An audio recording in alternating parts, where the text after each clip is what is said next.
Raymond Arsenault est maître d'œuvre du documentaire réalisé par Télévague avec Maryse Mauger et Éric Robert-Joseph. La femme qui a son lot en projet humanitaire s'est attardée cette fois sur un sujet sensible et inévitable, la mort qui met en lumière la vie. Le projet m'est venu suite à la mort de mon père il y a 5 ans.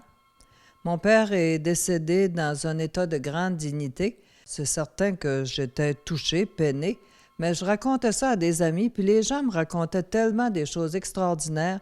Je me disais un jour, là, faut que je ramasse ça puis que je fasse quelque chose avec ça. C'est quelque chose à penser, là.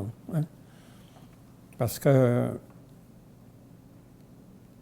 un jour pour demain, tu as été obligé de laisser la vie pour vivre un autre monde.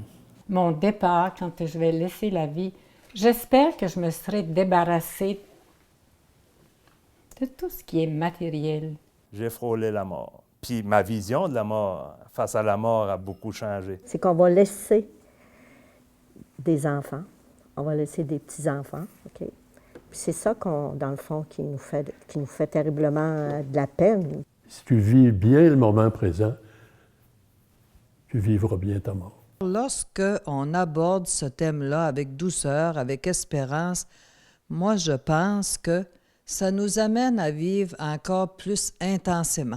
J'ai fait 17 entrevues. Les gens ont abordé la mort de la façon dont ils la voient. Plusieurs personnes nous disent qu'au fil des années, au fil de leurs expériences, la mort ne leur fait pas nécessairement peur. Et de quelle façon aussi qu'ils célèbrent la vie. Ce documentaire-là est vraiment aux couleurs des gens de la baie des Chaleurs et à l'image de leur générosité. Alors, ils ont des choses intéressantes à nous apprendre. Et savez-vous, au début, je me suis dit, on a des choses à dire ici.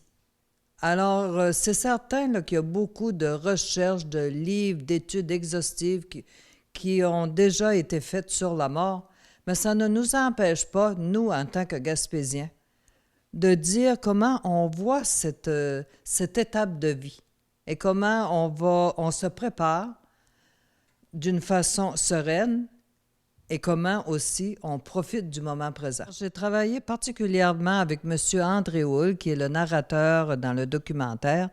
Alors, ce monsieur qui demeure à Caplan présentement m'a accompagné dans la grande majorité des entrevues.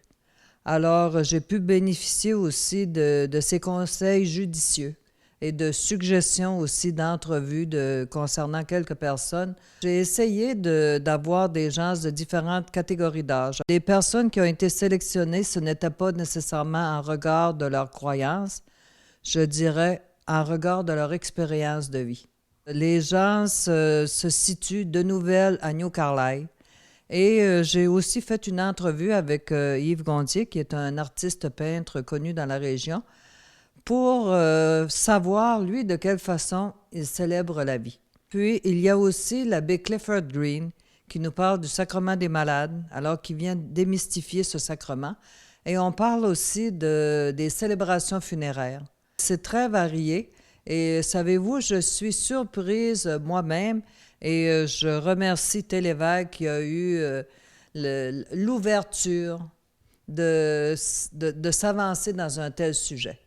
La première du documentaire se fera au Centre communautaire de Maria, dimanche le 6 décembre à 14 h.